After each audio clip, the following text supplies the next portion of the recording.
Halo semuanya, welcome back to my channel Learning Addict.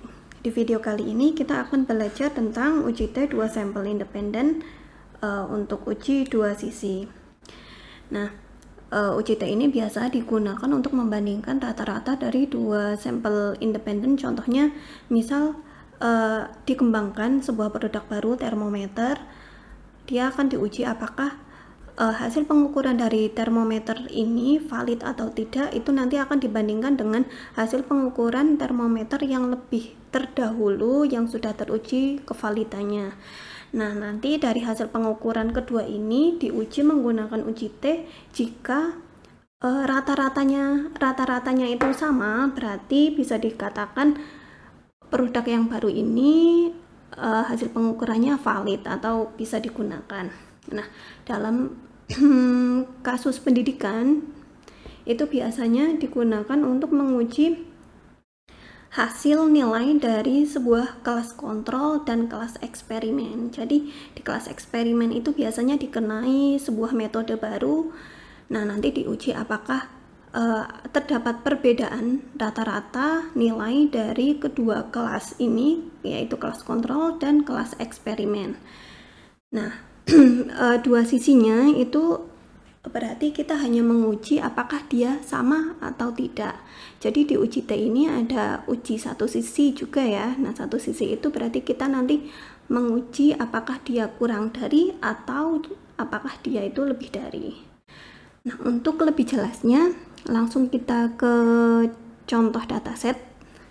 Nah, dalam contoh ini kita akan menggunakan data hasil nilai dari UAS Bahasa Inggris pada kelas kontrol dan kelas eksperimen.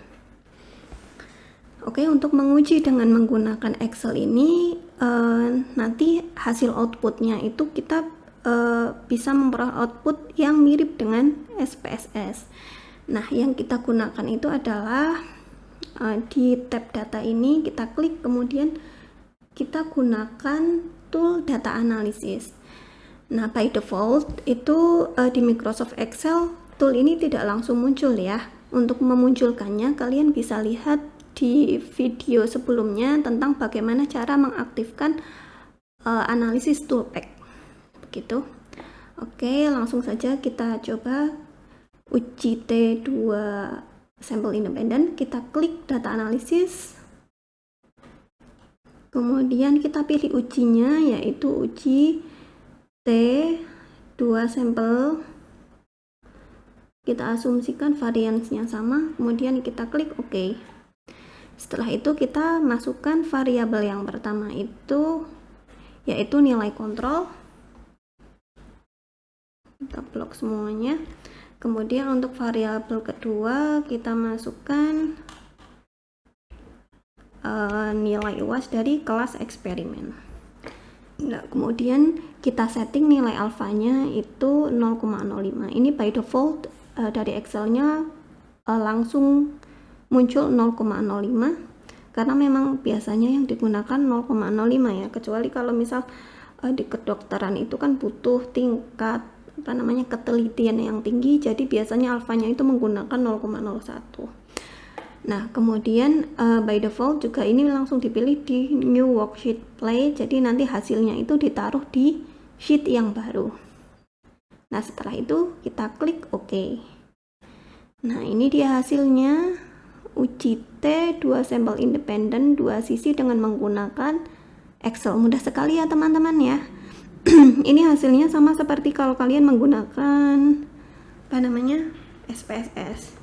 Jadi kalau kalian misal nggak punya SPSS itu nggak masalah, karena SPSS itu kan juga berat ya, cukup berat kalau diinstal. Nah, dari sini kita bisa lihat nih, ini kan kita dua sisi, berarti kita menggunakan p-value. Paling gampang itu kalau uji T menggunakan SPSS atau Excel, itu yang dilihat adalah p-value-nya. Nah, p-value-nya itu kan tadi kita tentukan alfanya 0,05. Nah, karena p-value-nya itu p-value kurang dari 0,05, berarti kita tolak H nolnya. Nah, H0-nya apa? Dalam uji T ini kita memiliki H0-nya itu, maaf, ini H0-nya adalah rata-rata kelas pertama itu tidak sama dengan rata-rata kelas 0.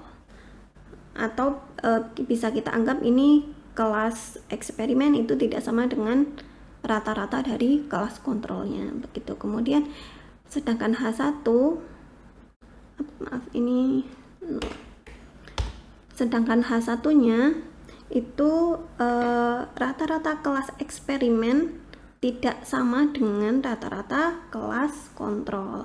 Nah, karena kita tolak H0-nya, berarti yang kita terima adalah H1-nya, atau bisa kita simpulkan bahwa dari uji T ini dapat kita simpulkan bahwa rata-rata, sehingga rata-rata kelas kontrol tidak sama dengan rata-rata kelas eksperimen. Nah, itu jika kita melihat dengan menggunakan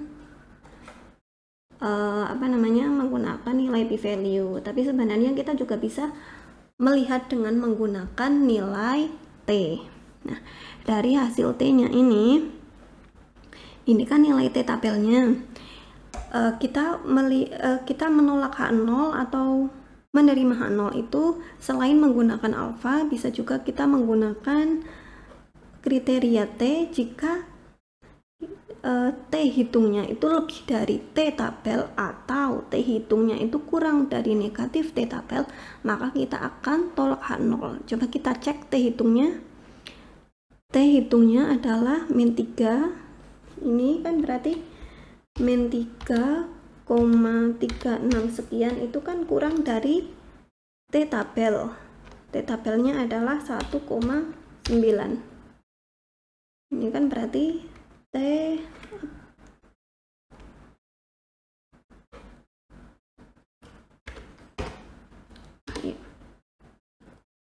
sebentar. Nah, ini kan jika T hitung kurang dari negatif T tabel, ini kurang dari negatif ini, maka kita juga tolak H0. Nah, jadi kita bisa melihatnya dari dua nilai, boleh dari hasil uji T-nya atau nilai T statistiknya, atau dari hasil p-value-nya. Begitu teman-teman, semoga bermanfaat. Terima kasih.